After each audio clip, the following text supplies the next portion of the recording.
we're going to discuss in What's New in Horror. Since Silent Hill F has dropped, I decided I want to make a little small review over it. It's been a few weeks, people have gotten to play it, so I figured it's time to talk about it. Now, the biggest question is it an actual Silent Hill game, or should it be a title all on its own? And that's up for you to decide, but this is my take. So, in my take, I'm going to go ahead and say that no, it should not been a Silent Hill game. It should have been its own title. It is great. The game itself is great, very beautiful. The monsters are well done. The art style is well done. It is a lot different than what we see in the westernized version of the Silent Hill games. Whereas this takes its own creativity and more on the Japanese style of things because it's placed in Japan. Whereas most of the other games are placed mostly in like Americanized areas or like an English version of an area. So with that, there is no pyramid. There is no pyramid head at all. There's no Silent Hill town. Yes, the village she's in, your main character, is considered a Silent Hill town, but it's technically not because we're not seeing the cultist activity like we did back in the original games. This is more of a take on a story that's like placed on a main character who has a lot of psychological damage being used and abused by family, friends, and so said a guy who's a lover, who's not a lover, who's in love with her, who can be also considered a god, yada yada yada. You're gonna have to figure that one out on your own. I'm not gonna do some major spoils, but that's that. I do think the monsters are amazingly done. They have great ass sets. Not gonna lie, they're super well done. The doll girls kind of remind me of the nurses, except on a whole different level, because they just jump out of nowhere. There's even boss classes of normal monsters, so they take on like, hey, I'm not going to die. I am going to come back to life. So they're called more of an elite standpoint, but they have like boss aspects. There are some variations, not a whole lot. The game itself does have multiple endings. I will say that, which is great. Everybody is going to get the same ending on their first playthrough, and then with New Game Plus, you get different cutscenes, you get additive stuff, you get different endings depending on your choices and how you progress through the game. So that's really good. Gives it like multiple playthrough ability, which is great. I think the final ending comes with your final version of your gameplay, which I think you have to do like 5 times to get it. The monsters reflect certain things within the human world of this girl's like past and like certain things. So she favored a doll and within the game, and you get to see where the doll creatures come from. You get to see where her friends turn into monsters, what happened to her parents, her sister.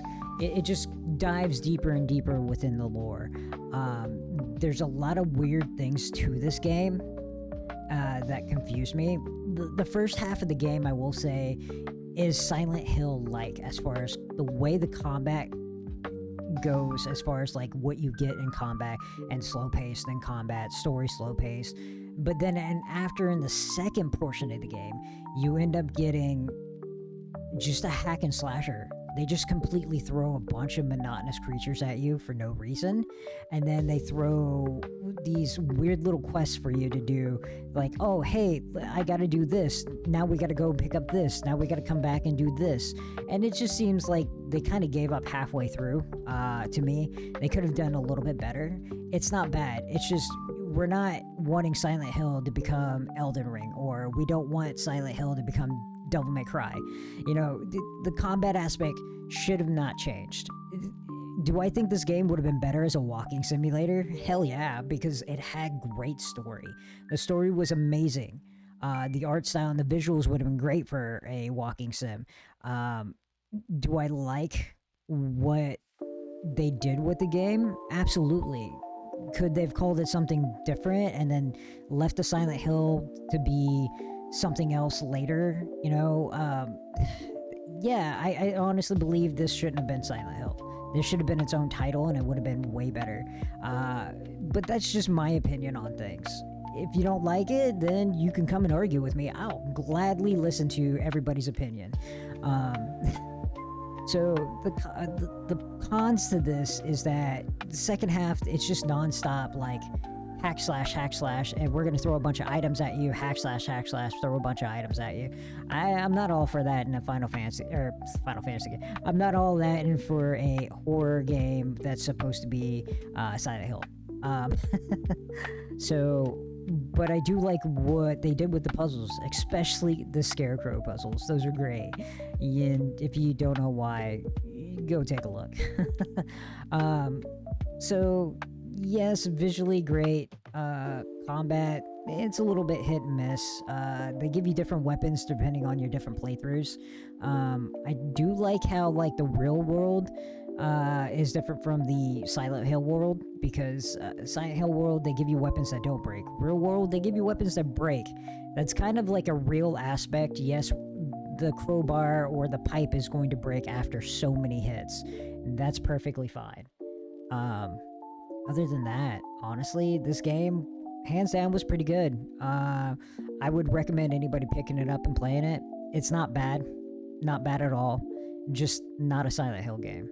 And, you know, there's other aspects to it. Like, the puzzles aren't even that difficult.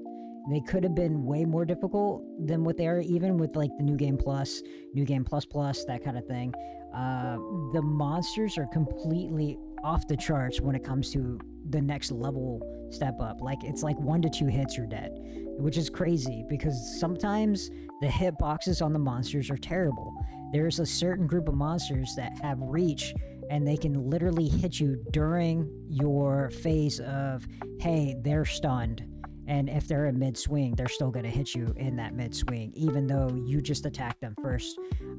Or if you're doing a block, their reach is so close around you that it could hit you in the back, which isn't nice at all. It's terrible. It's terrible. What really doesn't, I don't understand, these are paper doors. And so they do the Silent Hill thing and the Resident Evil thing where it's locked doors or blocked doors. These are paper doors. How the hell do you lock those doors?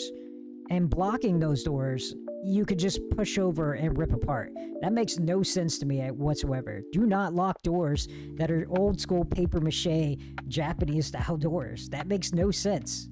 Take that out. At least do the Onimusha thing and put like warding over it, and knowing that, hey, there's a ward over this, which, you know, that would help transition that a little bit better, especially if you're in the Silent Hill-ish world. Especially like some of those doors you have to find a key for, they're paper mache doors. They have no keyhole.